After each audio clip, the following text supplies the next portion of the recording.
अमरीकी नायब सदर जेडी वेंस ने कहा है कि अगर ईरान की क़यादत इलाक़ाई अदम इस्तेहकाम का बाइस बनना और न्यूक्लियर प्रोग्राम छोड़ दे तो फिर अमरीका ईरान के साथ नए सिरे से ताल्लुकात बनाएगा। जेडी ने कहा कि हम सिफारतकारी के जरिए मशरिक़ वस्ता में तब्दीली लाना चाहते हैं, ऐसा मुस्तक़बिल देख रहे हैं जहां सबके लिए अमन और खुशहाली हो।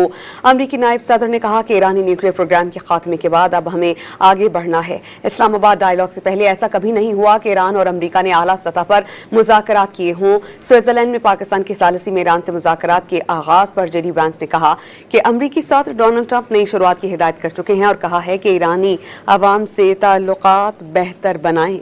जेडी ने कहा कि हम सिफारतकारी के जरिए मशरिक़ वस्ता में तब्दीली लाना चाहते हैं, ऐसा मुस्तक़बिल देख रहे हैं जहां सबके लिए अमन और खुशहाली हो।